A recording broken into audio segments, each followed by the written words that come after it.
action. I can't get no call to action, but I try, and I try, and I try. Hello and welcome to Call to Action, the go-to podcast for anyone trying to make sense of the world of marketing, advertising and beyond. In an industry that is a minefield of utter bollocks, we aim to capture our heroes and allies from the front line to have a chinwag with.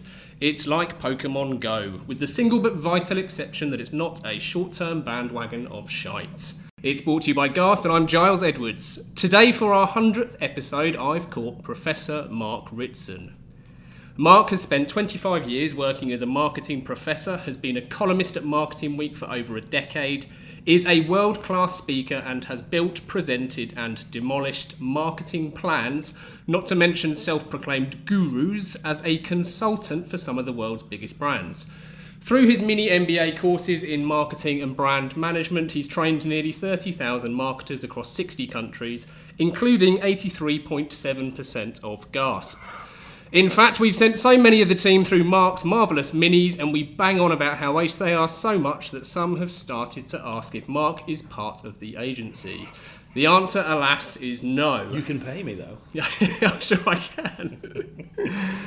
When he's not drinking wine in his underpants, and presumably sometimes when he is, Mark says some very smart things, such as: revel in the absolute inanity of your brand and your category, because when you truly grasp the pointlessness of brands and achieve the humility of a great marketer, you are ready to build a brand properly. Welcome to the show, Mark. Thanks, Giles. Lovely to be here. It's a rare one because I actually listen to your podcast. I go on a lot of podcasts that I've never heard of before and since, but this is one I actually know about. I'm quite nervous because I'm aware of your oeuvre. Right, 7 quick fire. Dogs or dingoes? Well, I have a half dingo, half dog, so that's an unfair question. So in this one question, I'm going to say both. Melbourne or Minnesota? Ooh, Minnesota, I have to say. Melbourne's a place I've lived in for 4 or 5 years. I had a great time there, but the minute I left, I have not missed it at all. Whereas Minnesota, I do miss occasionally. Ryan Warman's not going to be happy. Yeah, he's not going to be happy. Colin Firth or Marina Hyde? Colin Firth. I have a lot of time for Colin Firth. Be liked or be distinct? Oh yeah, you've got to go distinct, because if you follow the research, being distinct leads to salience, which leads to being liked. Jim Morton or Carol Spencer? Oh, that's a really it is a real niche one. I would always go with Jim. I always side with Jim. Can I tell you a story? I know it's quick. Go on, do it. So for non-Mini MBA listeners, when we do the Mini MBA marketing, you have to create a marketing plan for a fictional marketing organisation. And we tweak it each time, but it's always about this photocopier company run by this fictional guy called Jim Morton, who's your classic useless sales-driven boss. And I created a LinkedIn persona for him, which is still active. And he contacts all the students on the class, and they only realise halfway through that he's not real. And then it gets out of hand. But in one famous instance, I got a call from one of my team in London saying, someone's complained about someone else on the course. And I'm like, oh, that's a shame. Who is it? And they said, Jim Morton. And I'm like, well, that's worrying on a couple of levels, because first, he doesn't exist, and second, I'm in charge. I tweet on behalf of Jim Morton, so what have we done? And there's a student who quite innocently had said, do you guys have subtitles on for some of the lecture slides? And I said, I got Jim Morton, being me, I was being Jim Morton, saying, I don't mind ringing you up every day, and I'll speak to you over the phone what the slides are all saying, you know what I mean? And it was meant to be, he was like an 80s kind of out of touch guy, but it came across, what I realised later, as really quite predatory. So I had to then send an email to the class saying I talked to Jim Morton, me, and warned him about his behaviour. It was the most surreal sort of hour of my life. Anyway, it's a very long story, but Jim Morton has my sympathy. So you'd use Jim to catfish a student? Yes. 2 more. Favourite field? Peter or Professor Karen Nelson? Oh no, Peter. I have a lot of time for Karen, but Peter's a legend in my opinion. I thought you were going to ask me about 2 different fields, as in a physical location with grass. I was going to oh geez, hang on. I was going to ask you a War of the Roses one as well, the Lancasters of the Yorks, but I didn't. As a Cumbrian, I hate both of them equally. Right, last quick fire. Max Moon or Elon Musk? Again, a good in-joke. I would definitely go with Max. There's more sensitivity there, more table tennis, more bisexuality. All things, as far as I know, that Elon Musk doesn't have. Are they not the same person? So Max Moon is basically an amalgam of all the crazy fucking founders I've ever worked on. Oh, okay. There's a bit of Verve Clicquot, Donna Karan, Dom Perignon, Screw Turner from Flight Centre. They're all in there. Do you know what I mean? So it was basically a composite founder that you had to work out. We always start on the episode by asking our guests what was their first ever job and what was their first proper job. We know where you're at now, but we don't know much about early Mark. Well, I mean, my first ever job, I used to do the trolleys at Whitehaven Safeway. That was what I did throughout my school days. Quite a lot of work, actually. But my first real job was selling cash machines for NCR in London on Marylebone Road. So I was a marketing assistant for NCR in about 1990. And they were, at the time, were attempting to become kind of the tech dominating firm, leveraging out of ATMs and into all kinds of the technology, which they singularly failed to achieve.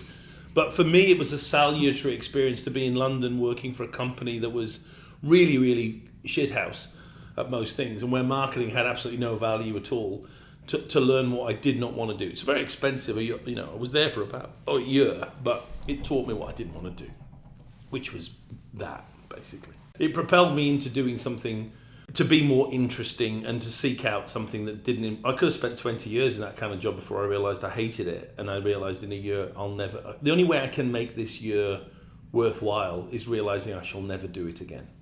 Yeah. So that's what I did. And what was your first proper job? I mean, really then, because then I was submerged back into academia. So I guess my first real job that I had a career plan was being an assistant professor at the University of Minnesota. I mean, that was where I was for 5 years. After a long time of doing my research, my PhD, I finally got a salary and a little car and a house and started teaching marketing. No consulting. It was very academic. I was useless. I was academic. Everything I hate now. And it was only coming to London Business School. So London Business School was a weird school at the time. This is 20 odd years ago. They were based in London, but they would never hire a British marketing academic because they're all useless. Still true? Definitely true. But they were looking for Europeans who were American quality that they could get back, and I was on their list. So they headhunted me out of Minnesota, and I went happily back. And that was different. LBS at the time was extremely corporate. So you really did get exposure at that point to a lot of big companies. And that started my journey into consulting and, essentially realizing that I thought you could balance the two. You could be a marketing professor and you could do a lot of marketing work. And the two fed each other beautifully because you could teach what you were doing. And no one else had that point of view. And that's why academia is fucked in marketing. Yeah. Everyone else was like, no, you can't do too much of that. You have to focus on whatever the fuck we're doing over here. Right? Yeah. And my dad, who's here, actually made that point to me years ago. How come if you're a professor of surgery, you have to do surgery? But none of them guys you work with ever do any marketing. And I couldn't answer his question. Yeah, it's a good point. In fact, it was one of the quick files I crossed out was professor or marketer. Because in my experience, the latter are normally terrible because none of them are the former. That's right. Like you say, you don't get that mix. And in fact, Beth, who you've been liaising with to set up today, yes, I think she told us in her first week of Gasp that she was taught Simon Sinek's Circle of Piss or whatever it is 3 times by 3 separate tutors doing a genuinely decent degree, which was alarming. And there is no decent degree in marketing. No, I think that's a valid point. Look, I don't want to have a personal dig at any British marketing academic. All I would say is you cannot teach marketing if you're not doing it. It's a big challenge for me, right? The problem with Mini MBA, if there is one, is it's got so big and it's so much work that I don't do consulting anymore. And I know that means my half-life of teaching is ticking now because I don't want to be one of those guys. I do it more and more now. When I'm talking to my students, I use examples of Mini MBA because that's all I don't go off 3 days a week working now. And that is a great shame. I'm not. Is that completely flipped then, that ratio of teaching? I have no ratio. Mini MBA has become so big. It's a multi-million dollar business, and it's a full-time. I've got 3,000 students, right? And it isn't a big team. It's me doing all the teaching, And I love it, don't get me wrong, and it's brilliant. But what it has done is knocked me out of doing what I used to do, which is teach a little bit, but do an awful lot of consulting. But I'm in my 50s. I can't keep getting on planes, traveling the world. So I have to acknowledge that. But it means that my teaching quality is going to go down soon because I'm too far away from the business. It's become your AirPods business, isn't it? It has. So That's exactly what it is. And it's a weird moment where you're like, oh, I wanted a nice little, side hustle in my 50s to make a bit of dough and have a bit of fun. It's turned into a proper job, exactly when I didn't want it. There's CEOs involved and revenue reports and shit. I had a meeting yesterday in Waterloo about it. I'm like, oh God. We did a planning meeting where I found myself with a whiteboard right in the year 2035 on the board, and I'm like, what the fuck am I doing? 2035. So then, rewinding it all the way back, how did you ever even get into marketing? Because as I say, you're our 100th guest.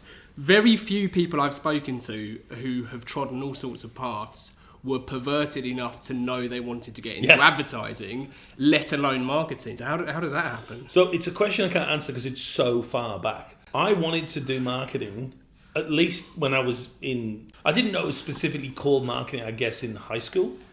But I went to university in the 80s to do a degree. I have a BSc in marketing from Lancaster University, which is the best marketing school in the UK. And then I have a PhD in marketing. So I can't answer the question because that's always what I liked. I think it is one of the roots to my difference in the sense that most of these marketing professors we talk about became a marketing professor because they like being a professor. And I became a marketing professor because I like marketing. I have no interest in being a professor at all. Yeah. See what I mean? There's a very big difference. I got super hard on anything to do. I went to Wacker Drive, the home of the American Marketing Association, when I was 19, and I was aroused by being there, just standing outside, right? I cannot explain that. And right? we shouldn't explain it. Other 19-year-olds were getting aroused by very different things. For me, it was being on the appropriately named Wacker Drive. Like literally looking at the name, my girlfriend at the time was there, and I was like, "Look, this is Wacker Drive. This is the home of the American Marketing Association." And she's like, "Yeah, can we?" I'm like, "No, let's stay here. Look at it. It's magnificent." But before you knew it was called marketing, which bit of it was it? It was advertising. It was advertising in the beginning. So advertising hooks you in because it is the tip of the spear, right? Yeah. What happened with me early? Most of us are suckered. No one's suckered in by touch points or pricing or anything. What happened though was I taught what was called integrated marketing at the time. In Minnesota. That was my area of focus, right? But I worked out between Minnesota and London Business School that it was too superficial and not strategic enough and not that cool to teach it. And I transferred to brand and introduced the brand management course at London Business School in 99 because I knew that was the game. So advertising hooked me like everyone else, but I was quick to go, oh, hang on. It's right at the end. It's 1:45. It's not that interesting. I need to swim upstream here and get into the meat of it. And that was quite unusual at the time. And that led to me getting LVMH because LVMH were looking for a branding professor. And there was only 2 or 3 of us in the world at the time. Sounds odd now. But I had this wonderful woman come and sit in my class at London Business School, my brand management class, who was 60-something, didn't explain who she was. And she was just, the number 2 at LVMH. And she was here to assess me. And the next thing I got an invitation to go down to Paris and off we went. And I had no interest in luxury at all, right? So I remember coming out of Gare du Nord station. I couldn't speak French. I had no interest in luxury. I really didn't want to be there. And I remember standing in Gare du Nord station and they were late picking me up to take me to the headquarters to meet all the senior guys. And I gave them 10 more minutes because I'm like, if they don't come in another 10 minutes, I can argue that I thought no one was coming. I went home and I'll just get rid of it. And I remember genuinely being of the mind there was a train going. I said, fuck, I'll go back. And of course what happened is it became a life-changing thing. Not because of the luxury bit, but because I got to work with the CEOs of all the top brands for the next 13 years. And were they looking for a professor to come in and consult, or were they looking for a professor to train internally? Both. Right. So what was happening was LVMH was about 10 years old at the time. They just started to run into problems. They had about 30 odd brands, and they discovered that what works for one brand doesn't work for another. It had been called Vuittonization. They'd taken Louis Vuitton's strategy and tried it on Dior and Marc Jacobs, and it hadn't worked. And so the whole group had said, we need our own approach. So they said, okay, go and get an expert on branding. That's where I came in. And then my job was first to understand from all the different people in the group what the logic was, turn it into a program which became the Art of Luxury Branding, which we ran for 10 years, training everyone in luxury branding, and then go in and be professeur de maison and work for the different brands as they encountered different problems. And so it became this you became part of the furniture after 10 years. And I got to work in San Francisco on pricing, benefits, mascara. I worked on Dom Perignon's brand positioning. You know what I mean? It was proper for the CEOs as well. Do you know what I mean? Like we went to Dom Perignon's home territory in Anier and spent 5 days deciding how we're going to position the brand for the future. It was touching stuff. You were there, And at what stage was it, or did it become less common for marketers to deal with the C-suite? Because you said you were working hand in hand. It's pretty rare, right? I mean, that in LVMH, the rareness is there weren't really brand managers at LVMH. Brand or maison, as they would have called it, was so important. Yeah. It went straight up to the top. It's always been pretty. I mean, I think what you're seeing now is we have marketers that are incapable of talking at board level. In a previous generation, we had marketers that weren't really involved in it at all. We've never really been there. When we've now had a CMO put at that top place, what happens more often than not? We have this conversation about, can we get more marketers into the boardroom? And no one then asks the follow-up question, what the fuck do we do when we get there? Because they're just not capable of dealing with that strata. So I think we have a hit rate of 1 or 2 out of 10, which is pretty shitty.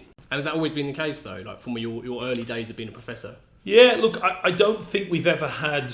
There's always been exceptions. I don't think we've ever had marketers in that senior position very often. We have, the Terry Leahy's of the world are good examples where they've made it, but they're exceptional individuals, right? It's not been marketing that's propelled them.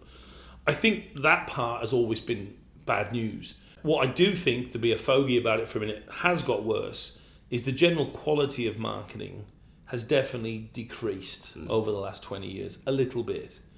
I do feel like we're on the way back a bit now. I feel like we're handling the recession quite well. I've never seen in my lifetime such a standard, clever response to the recession being that we need to maintain investments for the following reasons. And I'm one of the many reasons why we've really pushed the message, don't let this recession knock you off, not just for the recession, but for the next 10 years. Keep your money in, I think you're right, it's definitely changing. I mean, for us anyway, and I don't mean this to sound too brown-nosy, but the Mini MBA has been instrumental in us being able to understand client-side marketers and understand our clients better. Great. But presumably that programme in itself is helping to turn the ship around. I hope so. At a small level. I hope so. I mean, I tell you, I did a thing for the Marketing Academy in the UK not that long ago. And as you always do, I was going to put a talk together for quite a senior bunch. And I said to the organisers, to Sherilyn and the team, I said, ask them if they've got any questions for me. And I got 22 questions out of 25 people. And I looked at the questions and I'm like, fuck me, I don't need to talk here. These are questions beyond what I would have presented about my stuff or stuff that I'm involved in. Stuff like, is excess share of voice being affected by the fact that we can't account for all the money being spent on comps? So don't explain excess share of voice. Let's talk about the implications, advanced stuff. And they'd all clearly read my stuff. I'm not saying they all agreed with it. So I sat in this amazing session for an hour and a half and I just put their questions up one at a time and answered them. And they loved it and I loved it. And it was like, we're reaching a level now where there's an advanced marketing conversation to be had. And I love being part of that. Do you know what I mean? I really love it. I love it. So I do think we are getting... The general level has got worse. The Gary V's of this world and Neil Patels have had their impact.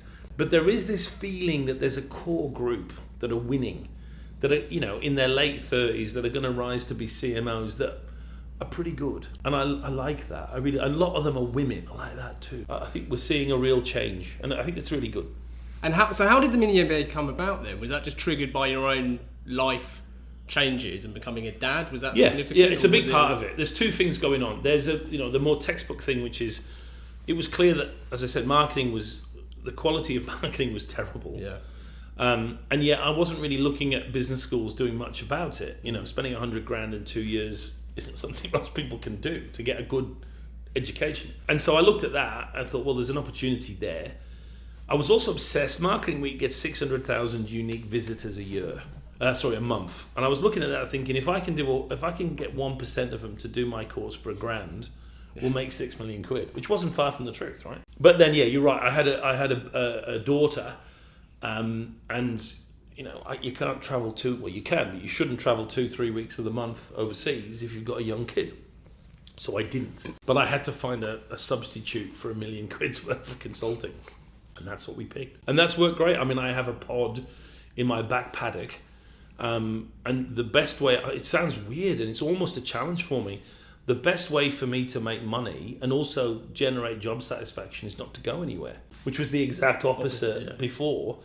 Going to Paris or going to New York was financially rewarding and you learned a lot. I learned more sat in that pod in the back paddock now.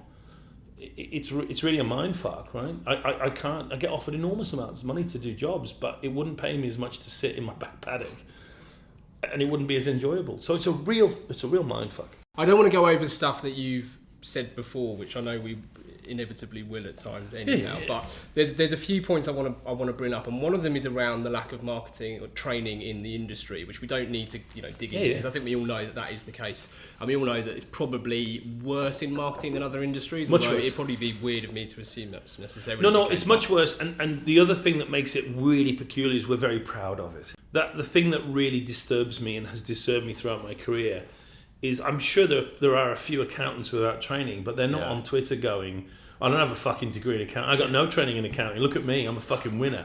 Do they get found out quicker then? Is that what it is? It's a good question. How do they get away with it? I mean, it's not. I mean, I had one woman once on Twitter. She did delete the tweet eventually. Actually, say, I am proud of not having any marketing training. And I replied to her, reread your tweet. Look how stupid you sound. Do you know what I mean? You're a nihilist. You know what I mean? And then she deleted it. But that's the world that the Gary V's have created. Revel in your ignorance of the discipline. Now, I don't think the discipline is necessarily in great shape. As I've said, I think universities aren't teaching great courses. But nonetheless, it's something special to boast about your lack of training. Well, give me another industry or profession that does It's that. really weird, and it really bugs me, and it always has bugged me. I wonder if I remember talking to the late great Murray Calder about the whiskey, his experience in the whiskey game, and I always remember him saying it's hard to find a shit whiskey or shit scotch just because the cost of entry is so high, isn't it? It takes you 20 years to turn something out that's any good. It does, and you almost need a cost of entry in marketing. Yeah, and we'll never have it because it's such. There's not a commonality in marketing job titles. I'm often asked this. What does marketing manager mean? It could mean 12 grand a year working on PowerPoint, or it could mean you're in charge of $1 billion portfolio. True. So we don't have that commonality. So there's always room for it to be all over the shop. I'm really in two places about things like Twitter. Marketing Twitter, as we call it. It's a place of total bullshit. I'm no longer working in marketing Twitter. I just think it's so full of shit and nonsense. And it's a refraction of something. And it also gives you a very bad steer on how marketing is, because it's basically 100 people talking shit to each other, right? It's not representative of the silent majority. But at the same time, I do think it's enabled a very broad swathe of people to learn names like Peter Field. Do you know what I mean? To learn things like excess share of voice, which otherwise would have been impossible because the professors were all teaching them Simon Sinek's golden circle of peers. Yeah, silent majority. I've not even heard that before. It has connotations of fascism and burning people on the crosses. But I mean it I've always written to that person, right? Yeah. Without giving too much away. When I write for Marketing Week, I'm absolutely have no interest in people on marketing Twitter, because they're a small bunch of people, all nice, but up their own rectums, right? I've got to stay away from that. I write to a marketer who's actually working in a marketing role that isn't going to reply, isn't going to post a comment, but is doing the job in the marshes. You see what I mean? I've always been conscious of that, right? I don't give a fuck about that cognoscenti of 100 people that are all talking. They get in the way. Yeah. We've got 1 million marketers, and that's who I love. Yeah, it's funny, isn't it? I love Twitter, and I despise it both for the same reasons, which is its limitations and that kind of lack of context where, you can just end up trying to stab each other with a tweet over what a brand means. I'm with you. And it's really weird, but I can't take that anymore. I can't bear. It's definitely dying, in my opinion. And mark my words, it's got, not Twitter as a whole, different communities. I think people don't realise, there are different communities on it. The marketing Twitter community is dying. You can see it very clearly. It's becoming more and more desiccated and concentrated and evil. And it's, people deride LinkedIn. You get a much more decent conversation on LinkedIn because people are attached to it professionally. So we don't have to deal with nut jobs. And we don't have to deal with people who don't. Here's my other problem. Don't do marketing talking about marketing. Please fuck off, right? Please fuck off and talk about something else, right? We had this debate about brand tracking. What's wrong with brand tracking? None of you are doing brand tracking. Stop talking about it. You're buffoons, right? It's a refraction of a refraction of a refraction. Yeah. This is nonsense, right? The debate was, do we like brand tracking? No, we prefer category entry points. How the fuck do you think you measure and remeasure category entry points? You have to do some form of brand tracking. That's all it means. A recurrent measure of brand using customer data, right? Yeah. So it turns into this It's really frustrating. I was on, and you were on Brief Bros, and I was on Brief Bros recently too, which is the closest I think we'll get to sharing a stage. But I made the point to Howard and Henry, isn't it? I got on really well with them, and I liked them, and I was actually worried I'd upset one of them when they asked me about brief templates we use at Gasp. Because the point I made was that we're not interested in reinventing stuff that people have worked on for decades to get right. So we use one from BBH from I think the 70s and one from JWT from the 60s, because I can't make it any better. And the thing I see on marketing Twitter is people constantly trying to redo stuff that's already been done. And the point I made to them was I've lost count of the amount of times I've said to people, read Jeremy Bullmore. That's all you need to do. Stephen Wright and Bullmore, Is that Stephen King's planning? Stephen Wright's a DJ, you're right. Read Stephen Wright as well. I'm listening to Stephen Wright. But the point being that just like these constant arguments about what something means, it's like it's already been done, so let's do something more progressive. But Giles, see, that's a very advanced, very unusual point of view, right? It's good enough. It's been around for long enough. Let's just use it and not even move on to the next topic. Let's use it 1,000 times to do jobs. But if you're not doing work, all you're doing is bouncing around inside a box, trying to have a fight with yourself about stuff. So the difference is you're being practical and prosaic and saying, look, we can use this and it works. I've seen it work. And I've got lots of work to do. The problem with the people that have the loudest voices in the marketing Twitter universe is they're not actually doing any fucking work. So they're slicing and quartering a pie that doesn't need to be cut. Yeah, they're arguing about the thing. They're not just doing the thing and making something. That's why I say reification. It's become a thing of a thing of a thing. And it needs to be ignored because it's just wankum. Total wankum. In academia, we're certainly looking at the States, if that's not too cruel a word, of courses available at universities in the UK. Are the professors who currently teach, are they aware of Jeremy Bullmore? Are they aware of Stephen in the UK? Yeah. No. And why is that such a disconnect, though? It doesn't make any sense. It does when you understand how arcane marketing... So marketing academia, the route into marketing at a university is usually geography, cultural studies, everything but marketing. I can't remember the university, so I don't want to name it in case I get it wrong. I'm pretty sure it was Bath, but my apologies to Bath University if it was Exeter, right? I went down there with one of my old bosses to meet the marketing department. And we thought we were going down there to talk to them about how to grow their marketing connections with the marketing industry and become more applied, right? So we came down for our own cognizance just to help them. We entered a debate between the marketing department at this university. Was it appropriate to work in marketing if you're a marketing academic, right? Was it even appropriate, right? And I got a good 20 minutes of clenching my testicles before I eventually just went fucking bananas, yeah? And I said, I'm literally mid-flow, some idiot is having this conversation about ethics, and I said, you must stop now. Ethics and cult, and are we commercial, are we corporate, or are we here to learn? I said, you must stop now. I said, you must stop this. You're all a fucking joke. That's exactly what, you're all a fucking joke to me. Most of them can't do marketing, and they're not even prepared to do it. And I despair about it because a lot of kids at 19 or 20 go learn about marketing and it's ruined for them. And Gary Vee's right on this point by people who are so out of touch that it's gone. So again, we could apply bothism to this. I don't like the way universities are teaching marketing. It's horrible. And I think business schools are gradually dying because they're so out of touch. But I don't like denigrating them because there should be hope that we can learn. So, there is no easy answer there. If you went back to uni and you started teaching Jeremy Bullmore, right?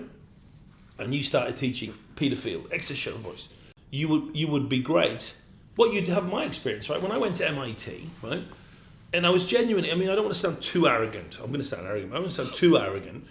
I went over there. My wife was highly entertained by the fact that I was so fucking intimidated by MIT. So I was a postdoc at Wharton, and I'd been offered a job at Harvard, and blah blah blah. But it'd been a long time, and I'd been at Melbourne, which is a good second-tier school. So I get an invitation, go and teach at MIT for a year, fill in for the professors. They had a gap. I love Boston, and I'm like, yeah, fuck, we haven't got any kids yet. Let's go. Last chance. I knew it was my last chance to get a hit of America. And my wife loved the fact I was shitting my pants. Because MIT's 3-4 in the world, you know what I mean? It's got fucking nuclear scientists and Nobel Prizes in the office and all that. But I got in there that first day of teaching, and it was a genuinely weird experience. It was an atmosphere. I've taught 1,000 classes, and I was like, I don't get what's going on here. A weird look and a funny sound and a weird silence. And that night she was like, how was your MBA class? And I'm like, I fucking don't know. I just fucking don't know what happened. And I went back to the same class on the Wednesday, and it had doubled in size. Because the word had spread that there was a guy here teaching about what he did last Tuesday. And they were like, what the fuck is this guy? What, you mean you were doing that? I'm like, yeah, I was doing that. This is what I was doing. And they're like, yeah, tell me more about that. It isn't a formula? I'm like, no, it's not a formula. So if you bring actual marketing stories and experiences into a MBA school with people who want to learn about marketing, and what do you know? It goes fucking bananas. We touched on briefing. I wanted to plug the IPA and Better Briefs work that you've been involved in recently. Yeah, very good stuff. Why did you think we needed to do it? And does that contradict the point that I just made about the BBH and JWT templates? No. Or do you think it's just deeper? It's a deeper problem. Definitely. Look, I agree with you about briefs, the document, and one of the big lessons of briefing is the document isn't that important. See what I mean? It's important, but there's other parts to it. I got involved in it because I liked those two boys that were doing it, and we've all had those conversations. You get pissed with someone who works in the agency world, and you say, oh, you've won Ericsson or fucking, Heineken or whatever, well done. And then you say, what's it like? What are they like? Oh, they're very good, very, very good. And then you have a couple more beers, and it's like, I'm not so sure they know what the fuck they're doing. And 3 beers in, they're like, we are fucking lost here, man. They have no clue. I have no idea what's going on. And I think the Better Briefs thing was an attempt to solidify and measure that and show it's not just anecdotal. Most agencies know that their clients don't have strategy. Yeah. Just before we move on, I want to talk to you about planning briefly, especially given the time of year it is. But I also want to squeeze in a listener question that isn't now an official listener question, because we had loads. We went to a few of our our listeners privately. We didn't want to announce it yet. And the wonderful Gillian Rightford, I'm not sure if you're familiar with her. I know Gillian, yeah. So she's a listener, she's ace. And so one of her questions about training, in fact, was quite interesting. She said, how do marketers know, or how can we get them to understand that they have a deficiency in their learning? Like, how does that happen? How do people prompt? Because the trouble is, there's so many of them. I love Gillian. It's the wrong question. I don't care. Neither should she, and neither should you. Let the untrained, dirty, unwashed, non-trained marketers be as they are. Let the enlightened few get trained, get better, get above them, and win. We're not curing cancer. We're not trying to fix the whole discipline. I'm not saying I won't help if that's what someone wants to do, but that's not how this works. This is a capitalist enterprise. Let those that invest in themselves and have the intellectual horsepower to learn from others, let them win, and let the others fail. Yeah. It's not a bad concept, No, I suppose it's a bit like that woman's tweet, isn't it? It's trying to convince her that she's a Luddite, when actually you're just playing chess with a pigeon, or whatever the saying is. Exactly. Let them be Luddites. And I think that the whole point is, we measure Mini MBA, right? Not on was it a good course, or did you have good insights? Did it make you a more effective marketer, right? And 98% say yes. So you're going to win more then. Do you know what I mean? That's the point. Yeah. I'm not here to improve everyone's marketing.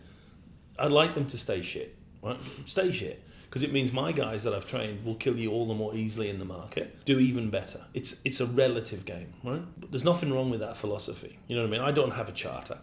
I'm not here to help everyone. I'm here to help those that want to get better. Do you know what I mean? I don't want to see the minute you try and sell training and education to someone that doesn't see the value of it, it's not going to work. B, it's a waste of time, and C, fuck them.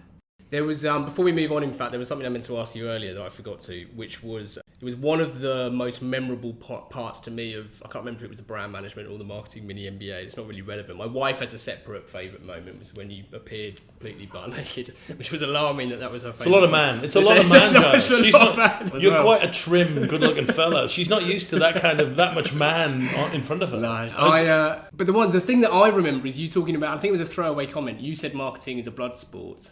And I think, I might be remembering it incorrectly, but I think you were talking about, and there's probably parallels with us talking about marketing, Twitter arguing about, the process or how to define a brand instead of actually just building a great brand. Your point at the time was it actually doesn't really matter. It's all irrelevant as long as you win, as long as you succeed, as long as what you do works. It sounds like me. I mean, look, there's a limited finite number of customers with a limited finite number of dollars to spend.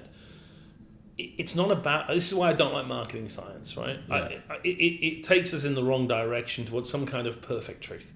The game is about making more money for your brand, if that's the game that you're in, right? And therefore, if you get that money over someone else, it's victory.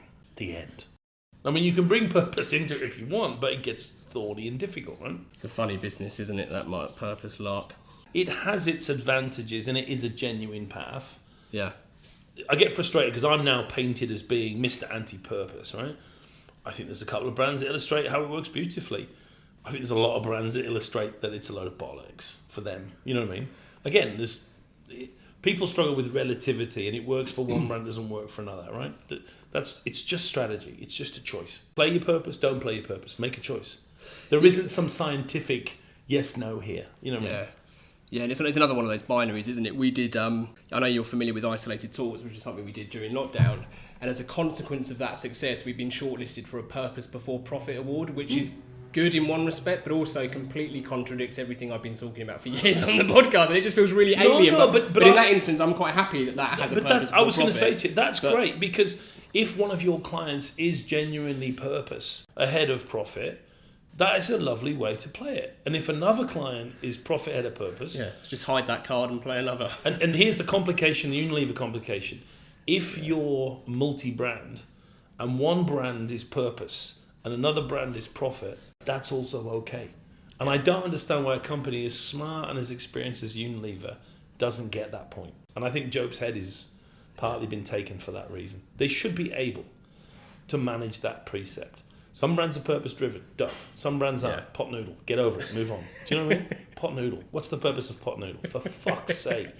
Before we get to listener questions then, it's going to be November-ish when this comes out. So it's probably a little bit too late, but knowing most marketers like I do, there's probably some still knee-deep in planning for next year. So what are the key things that they should be thinking about? Well, first of all, do it earlier. The reason I say that is because... Although, let's say a company's on a calendar year, just to keep it simple, right? Obviously, different companies have different cadences.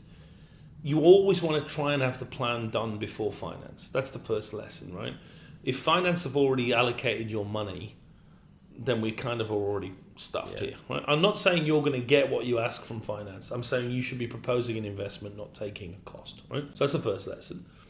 The second lesson is keep tactics completely out of it until the end. Your job is to understand the situation, how it's changed, build a strategy, and all the strategy, and again, we could go about marketing Twitter. We've never had more marketing strategists in the history of marketing. It's never been more fucking unclear what the fuck they're saying. So let me be very clear. If you, with your brand, can answer the three questions, who are we targeting?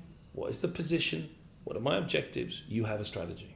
And then you can go and visit the tactics and the execution, right? It's really that simple. And it ain't simple answering those questions. It quickly turns into a house of turtles, right? But don't let, the definition of strategy be complex. Let strategy be simple, because when you get into that box, it's fucking complex. And once you've got a strategy, then only then go to your tactics. I had someone on my Q&A today asking me about TikTok versus Instagram, and it's week 2 of the course. And I'm like, we'll get to that in week 9 at the end of the module. You've got 9 weeks of work to do before we even know the answer to that question. And they probably won't ask it after week 9. Well, they won't need to, because they'll know. It'll be screaming obvious, because the strategy tells you what to do. And then finally, look, when it comes to strategy, it doesn't have to be... There isn't a perfect answer, okay? Get something that's what you feel you're happy with. Get a good executional solution. run it with your best, wishes, and then learn, turn the wheel to the next year and evolve. You've got, if you're a good junior marketer in your late 20s, you've got 30 cycles, right? I'm lucky as a consultant, I've done 1,000 cycles. I'm not smarter than the average marketer. I just got in a position where if you work for a client with 70 brands in 25 countries, and there's 10 of those, you're going to live 1,000 planning lives, right? If you can get 30 cycles where you've learned by execution, you're going to get pretty good, right? Doesn't have to be perfect. What's your worst planning cycle? A couple of things. They start with tactics. So they have an Instagram plan, right? So they've already got the cart in the wrong place and the horse behind it. They have massively unrealistic objectives. Increased preference from 4% to 25%. You know what I mean? It's like They don't have clarity on position. So positioning is really important at both the brand level and the product level, and it really does answer most of the questions. But if you haven't got it, it just becomes a shit fest, I think the most thing I'm seeing at the moment is brands that get sucked into so much complexity, they can't explain what they're trying to do. I have a very good friend who's a very senior CMO, and she took me through, they're going to do a big sponsorship. And she took me through why they were going to, it was a brilliant idea, really exciting. She said, and here's how it ties into the brand. And she went off on a 25-minute soliloquy on what the brand was to explain, and I never got it. And and by the end of it, she knew, not only had I not got it, she'd lost it as well. And it's like, no. It needs great complexity to produce, and our brand is this, and this. Like Mini MBA, it's MBA level, it's all about, applied, it's not academic, it's applied, and it's convenient. They're the three things that we've learned and evolved and decided upon. That's what we drive. Not always successfully, but by God, we're driven by it. Do you know what I mean? I could have 25 words. I could have 17 slides. It would defeat the object. Yeah. At this time of year, we often pick up briefs where the objectives might be particularly woolly, but they're woolly mostly not because the marketer isn't any good, but just because they don't really have any brand tracking or they have no funnel data. Yeah, they haven't got the system in place. Yeah. Well, look, I say I did a big job for Dentsu not that long ago. And my advice to them was segment your clients. There are clients that don't know what the fuck they're doing, and there are clients that do. And the clients that don't know what the fuck they're doing, some of them know they don't know, and some of them don't know they don't know. Yeah. So treat them all differently. The clients that know what they're doing, the P&Gs of the world, just execute. Don't fucking swim upstream, execute. The clients that think they're doing a great job and are hopeless don't want an agency making them look foolish. You could try and gradually chip away, but it's a waste of time. The sweet spot are those clients who are like, we don't quite know, but we're open, proper relationship, old school full service relationship. There's a value added service there to be had. But trying to do it with those three types of client, all the same goes wrong. So for me, there's an old school 80s relationship between an agency and a client in a third of the cases. There's just take the idiot client's money and do what they will, and enjoy working for the expert client and executing a great plan. It's a segmentation game for me. And I don't think enough agencies get that. Yeah, no, I think that's a fair point. We've always just had a Venn diagram of good work, good money, and try and find the overlap and make sure you're either doing one or the other. But actually, I found it too frustrating, which has led to, I think, probably opportunity of growing income because it's too frustrating to work with people that don't get it. Yeah, listen, my advice on that would be, and I feel your pain. I used to train McKinsey consultants for a long time, and I used to teach with a guy who taught client leadership, and he was a really interesting McKinsey partner, ex-retired, really experienced, and he taught them all client leadership, which in a nutshell is, if a client's going to do something stupid, tell them it's stupid, but tell them you're going with them anyway if they want to do it, right? You can't lose. And that's how you reconcile that pain within, right? You say to the client, listen, this isn't going to work. If it does, I'll be delighted, but it's not gonna. But my God, I'll come with you and we'll do it, and I'll die with you. But fuck, it's not gonna work. You can't lose at that point. And also, your soul is now clear because you've told them, and they love you more because you're doing it for the money. And you see what I mean? Yeah, you're going into battle anyway. It's a really important point, and it really resolves that issue for you. And the client, by the way, the best thing that happens is they ignore you, do it, it fucks up, and they go, fucking Giles is a G. I can listen to Giles next time. Yeah. You can't lose. That's why you listen to a 30-year-old McKinsey, 30-year veteran of McKinsey. He's done that shit before. That's how you resolve it. Have you ever got involved much with agencies? Very little. I've done. It sounds rude. My general sense of agencies is that obviously they're full of shit. Also, they very rarely pay, right? So you can get hooked into. If I get, I've told my sales team this on Mini MBA. If an big agency group comes to you, wanting to train their people, great, but it probably won't transpire because they're full of shit ultimately, and they won't spend money. Yeah. Whereas if a client comes to you and says, "We want to train our guys," they're going to train their guys. See what I mean?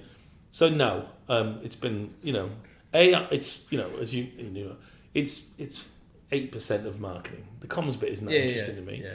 And second, they're not good payers. Swim upstream. In my world, I don't have to do comms. Why would I do comms? So I swim upstream. It literally has been the case in my career. It's not just a metaphor.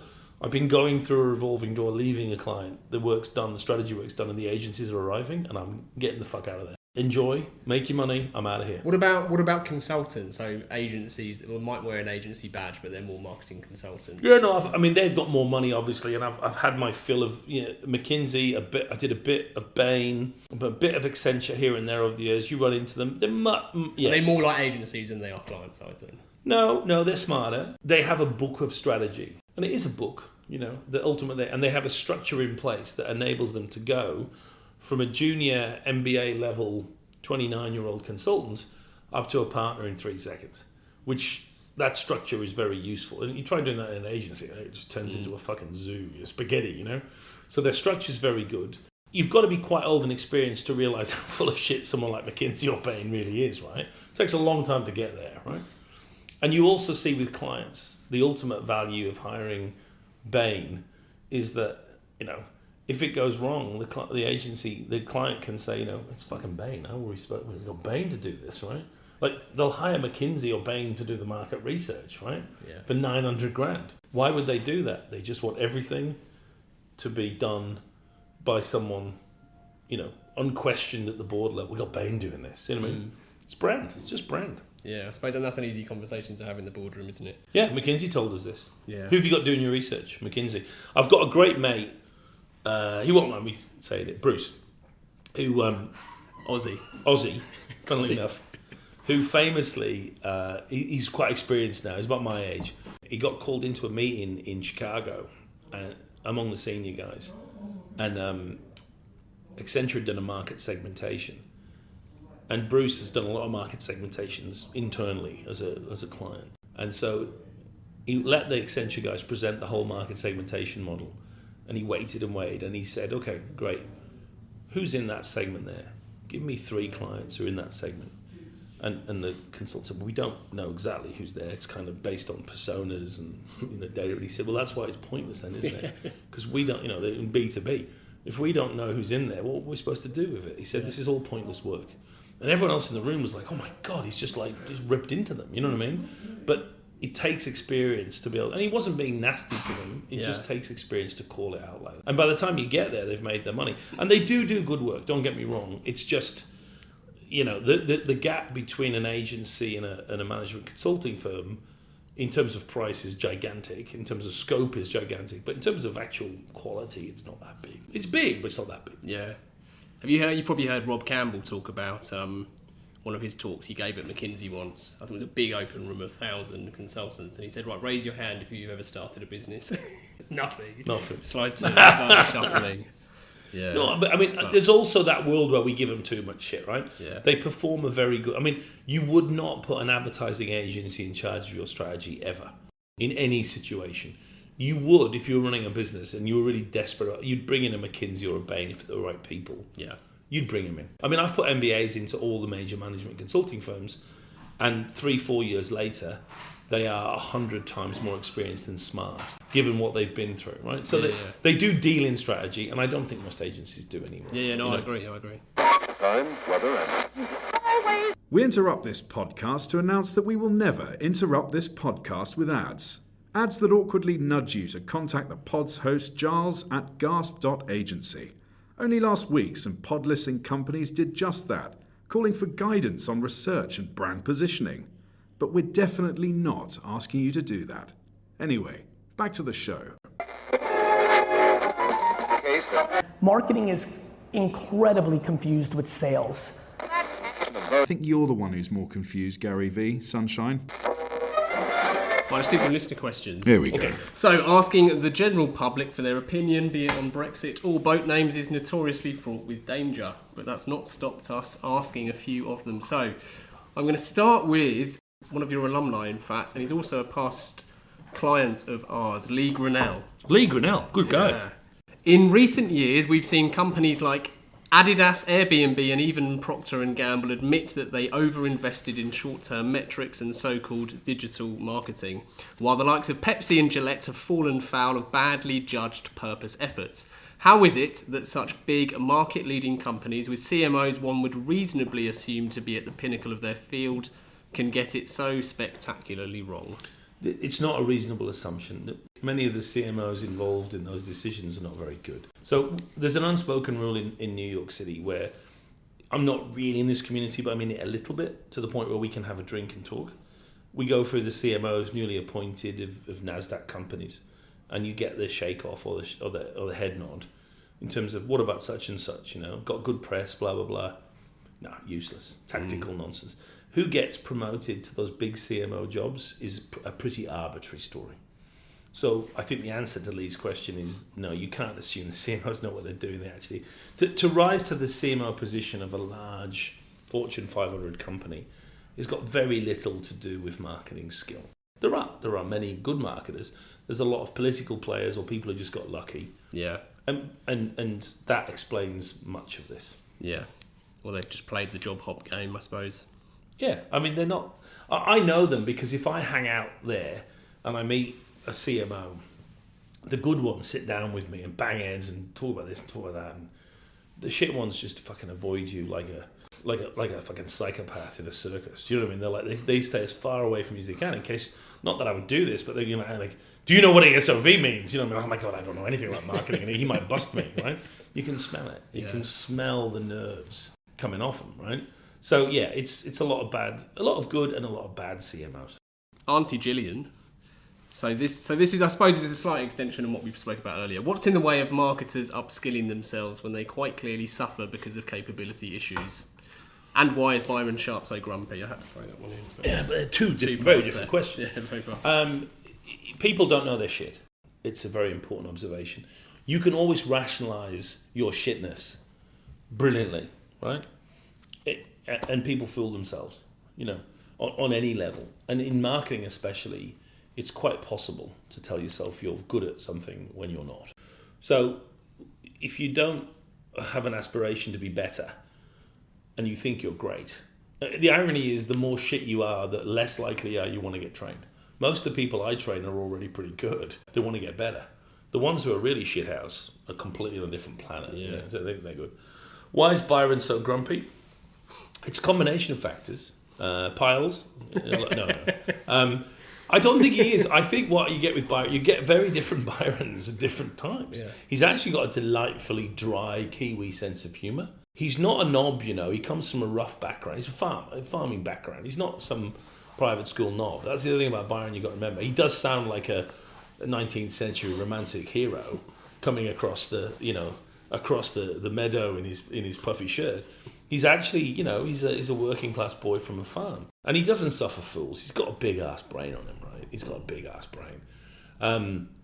I've always found him to be a pain in the ass, but incredibly entertaining. When he's funny as fuck, But yeah, he's grumpy as fuck. He doesn't really give a care. I think the main answer is he really doesn't fucking care. Doesn't give a fuck. Last one from Brian McCready. As a profession, it feels like we've lost our voice on pricing. And it feels like a long climb back for many marketers to reclaim a role in it, particularly those that have only ever focused on comms. Practically, what's the best way for marketers on the ground to learn the skills of pricing, to get involved and to contribute? Oh, look, I think it's a great question, and the answer is now. So we're going to go through this recession. We're on an 18% recessionary curve, and that's before trust worked her magic, right? It's going to be a lot worse now. So if you imagine losing 20 points of gross margin in a year, what that does to a business, right? It means that we're going to have to increase prices. And this is the moment for marketers.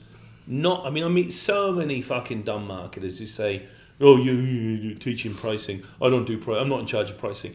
You were never in charge of pricing What you were is you were sitting around a table contributing to the pricing decision that we were making, right? So this is the moment to put your hand up, do a bit of research into basic pricing.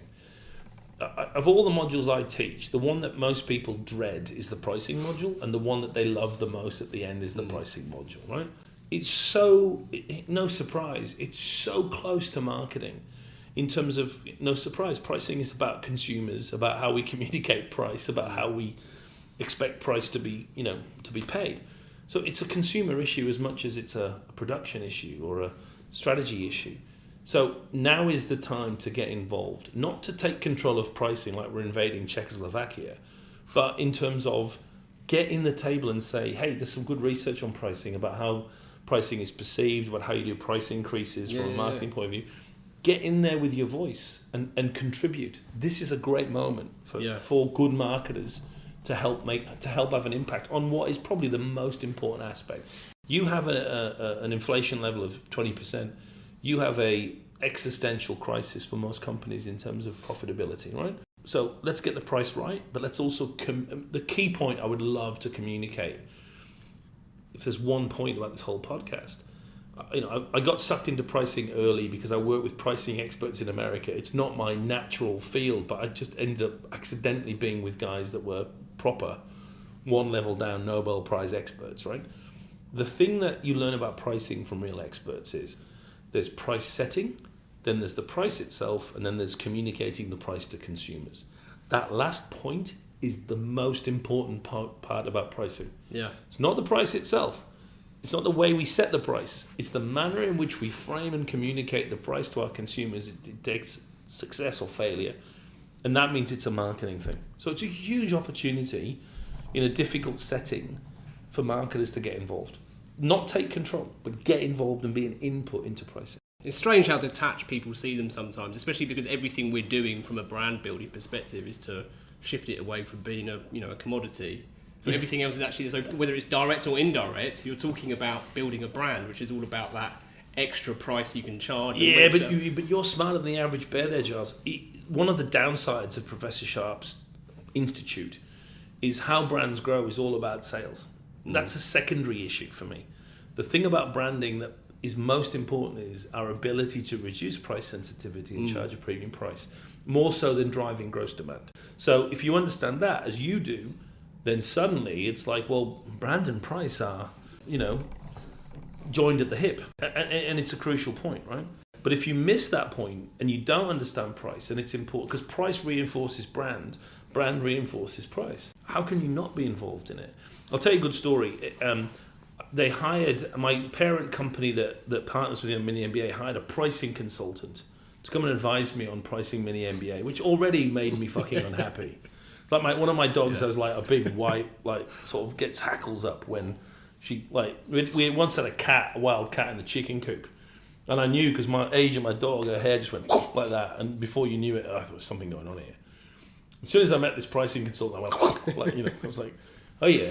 And he said to me, your course is not expensive enough. And I'm like, oh yeah. Well, why would you think that then? And he said, we've looked at the competition and they're charging more. And I said, all right. And my hackle's like, so which competitors did you look at? And he listed a bunch of courses and I said, okay, let me stop you there. None of them are our competition. So you're already wrong, right? And he said, well, how do you mean? I said, well, why do you think they're our competitors? Well, we looked at them. There are other courses. I said, okay, that's not a definition of competition. That just tells me you don't know what the fuck you're talking about. We've asked people who've done our course what else they looked at. Yeah. We didn't even call it competition because we're not as dumb as you. And what we found is all the brands you just mentioned never featured once in any list. So you're looking at the wrong place. What research did you do on our non-competitors? We looked at what price they charge. I said, that's great. What we've been looking at is the price sensitivity of people that are considering our course using consumer research. We used the Van Westendorp model and everything. So I basically just was like, I ended up stopping because I just felt so sorry for him in the end, right? But it's like, pricing is a marketing topic, not a fucking pricing. Don't come to me with your nonsense about, I've looked at other prices. I've got a PhD in marketing, right? I understand pricing. Most good marketers do. Don't fucking give me advice. Don't come into my own garden and tell me how to grow roses when you haven't got any fucking clue what you're talking about. Do you know what I mean? The competition that fucks you is the one that you never thought could fuck you, and by the time it's fucking you, it's too late to do anything about the fucking. It's a brilliant quote. It's Einstein, a brilliant. Isn't it? Yeah, it's a good quote. That was going to be in the intro, but I wanted to make sure we used it. I wanted to make that famous. Brilliant. I said that about 10 years ago, right? And no one. Oh, what that quote? Yeah, no one picked up on it. So I actually, I had to do the. I think you say this on the podcast, but I had to do the columnist equivalent of sucking my own cock, and I quoted myself to get it to be more famous. Awesome. Right, the final part of the interview then, Mark, is our 4 pertinent posers, starting with what advice would you give to your younger self? I'd get laid more. I've been asked this before, and I certainly wasn't Brad Pitt, but I wasn't as bad. I look at photographs of myself and I wasn't that bad looking. So yeah, I would have got amongst it more as a younger man. That's fair. If you could banish one that's thing... fair. Can't agree with that. You should have, mate. You should have. It's too late now. You're too late. It's done. It's recorded. If you could banish one thing from the industry, what would it be and why? That's just one. Yeah. Just one choice. What would I get rid of? Digital marketing. I just don't fucking understand what it means. You know, I mean, we can go into it. I've done it a million times, but I just don't get what the prefix adds. When radio is 65% downloaded, and when Google is 25 years old and is offering outdoor advertising solutions, what does this mean? Yeah, no, it's amazing it's still knocking about, really. Because I think you said that first about 8-10 years ago, didn't you? More? Yeah, but there's a problem with being prescient. No one remembers. What they do is, if you say it really early on, and it turns out to be right, no one remembers you saying it early on. And if you say, I said that 10 years ago, you look like a cock. A lot of people do that, right? They go, I think you find I've already said that. You look more, you might get a little minor point, but you lose 200 points because you look like a cock. This is a good one. What books would you recommend to our listeners? I wouldn't. Any? I don't think books... I think books are obviously a good thing, but I think the actual mental investment and time investment is probably not... is very rarely justified. I like... Of all the books I've ever read, I still like Good Strategy, Bad Strategy is a book that's interesting. You can read on the beach. Yeah. Is it worth 8 hours of your time? I don't think so. I think if you really were to spend time on YouTube and LinkedIn properly, you would learn more with the same time commitment. And that's a shame, but it's also a modern thing. I think people take YouTube for granted, right? If you genuinely spend time directionally, not looking at cat videos, but directionally trying to study, like if you want to study excess share of voice and you went on YouTube, you would learn more in 4 hours than any book in the world. And I have to say that's important. And same with LinkedIn. I think people don't get LinkedIn. LinkedIn it's meant to be curated, right? So I follow a fuck ton of people on LinkedIn. And people follow me, and I have this, we have this little library of cascading stuff in my feed. If someone likes a Gary Vee thing or someone talking emotionally about their kids on LinkedIn, I just delete them. Because there's no time for that, right? But I delete 3-4 a day. Yeah. So what I get in the end is a pure stream of people that produce amazingly interesting. I learn so much on LinkedIn from smart people, and even smart people that are going to give me, stories about a guy with one leg climbing an Everest. I'm going to get rid of them so I can focus on work, which is what LinkedIn's for. Yeah. So I curate LinkedIn, and I find that news feed to be always rewarding. I might have 15,000 people. But they're all people that only post occasionally and post good stuff. Not enough people shoot people on LinkedIn, metaphorically speaking. Yeah. I want to make that clear. Do you read fiction at all? I haven't read fiction in 20 years. For the same reason, I think it's a middle-age thing, but for the same reason, I just can't risk it not being worth it. Yeah. I've read a lot of biographies. I do a lot of audiobooks. Yeah. My reading is on a screen now, I have to be honest with you. Yeah. I don't think I've sat down with a book for a long time. I'm the same. I wish I could, but I'm always stuck. Well, but you say that, but I built that studio. Like when I built that pod in my back paddock to do Mini MBA, I built a studio, right? Because I couldn't go to Melbourne. People don't realise in Australia we couldn't not just go to England, we couldn't go outside of our state. Which is, if you're in Tasmania, it's pretty fucking heartbreaking, right? So I spent 14 months unable to leave the island of Tasmania. Now I used to go to a studio and film for Mini MBA when I was putting my classes together. So COVID gave us the biggest demand we've ever had, but also gave me the challenge of how do I update my classes, right? So I built this pod, and I had to create a studio, and I used YouTube to do everything from sound to video to soundproofing to green screen to everything, right? And when I finished it and I sent the first video back to London for editing, I said, is it all right? They said it's way better quality than what you're getting out of a massive studio in Melbourne. Why is that? I don't know. What I did was I used YouTube to work out how to buy the world's most expensive camera, green screen, sound setting, blah, blah, blah. I got money, I just have no idea. Yeah. I still don't understand how any of it works, what the f-stop is, all of that aperture business, right? But there's enough on YouTube to now enable me, in the middle of Tassie, right, to build a world-class studio better than a $10 million studio in Melbourne with no brain and no idea what the fuck I'm doing. That's how good. Did you start from nothing then, that studio? Yeah, I bought a Chinese box, double glazed box, right, that was soundproof. That arrived. We dropped that in, and then I just, me and Handy Andy, who's like a workman he's a smart lad, but does flooring and stuff. Me and Andy did the green screen thing, and then we put an f-stop in and we screwed it all in. It's brilliant. It's just, now it only does one thing. So you couldn't come and do like a fucking show or anything, right? It just does one thing. Me standing in various poses, blah, blah, blah. It was built for one thing, and it will do that forever. It does it at such a level that in London they're like, wow, this new studio is great. It's just me in the back paddock. That's ace. It's quite incredible, right? Yeah. It's not a story of how smart I am, because I don't know what any of it is to this day. I have things written on a thing that I don't understand. 4.2, 9.6, AB tube, What is an f-stop? I don't know what the fuck. Somewhere between your rectum and your testicles. Right, we always dedicate every episode to someone, and we bestow or hospital pass that honour, depending on your view, to our guest, who has to give their reason why. So would you kindly do the honours? Who do I want to honour? Of all the people out there in the world that I should honour in our profession, look, it's definitely look, but I don't want to be too cliched about it either, right? So who's an unsung hero or heroine of our profession? They're all pretty well sung. No, I'm going to do it the silent majority. I think we cack on about these famous people, and there aren't that many of them, and they aren't that famous.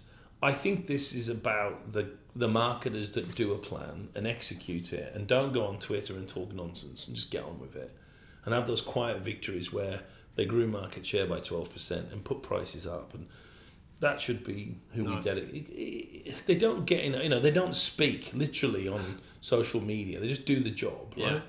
And there's fucking hundreds of thousands of them, and they're worth more than us because they do the job, full time, 12 months of the year. The silent majority, not the fascist ones that want to take over the world and elect Trump again. The proper ones in marketing. Nice. Cool. Well, this episode is very proudly dedicated to the silent majority. I agree. Not the fascist ones. Not the fascist ones. Yeah, I'm sure there's a spillover there as well. So as a final call to action, everyone heads over to this episode. We'll share links to everything, including the Mini MBA, Mark's column, and more. But how else can they get more Mark Ritson? I think that's more than enough. I mean, I do this. Call to action is a genuine highlight. I love what you do, genuinely, Giles. But I think I'm very worried about being overexposed on pointless podcasts. So this is the exception to that, I hasten to add. But there's more than enough of me out there. And God knows there's plenty to spread around. Thank you so much, Mark. Thank you for joining us. Been my honour. And to be the 100th, well done, mate. Congratulations on your century. Real quality, I think. I think it's rare that you're doing... It's a very common category, marketing podcast. But you've managed to create... dare I say it, a brand here. So well done, and congratulations on your century.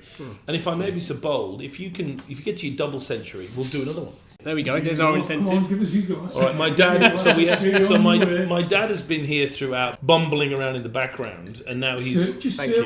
He hasn't finished recording yet, but never mind. No, this is good. This is the cameo I wanted. Yeah. Do I not get any then? You're just going to give it in? My dad has wandered over. My dad has wandered over again, given Giles a giant glass of red wine, then fucked off again. It's my fucking wine. He just cranked one of my best wines. Gave Giles a big. He gave Giles a big tumbler of one of my best wines, and then fucked off. After telling me it would taste the same anyway, he got his best wine. Nice. Oh, that's great, Joe. Well done, mate. Well done on your century. Finally, thank you to everyone listening. If you've enjoyed this episode, please do share and review the pod. Keep the questions and guest requests coming in. To get in touch, it's easy to find Gasp online. You can check out CTA Pod on Instagram, or just email hello@calltoaction.co.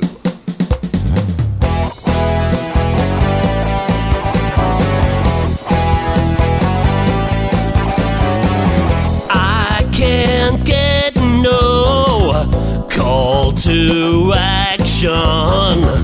I can't get no call to action, but I try, and I try, and I try, and I try.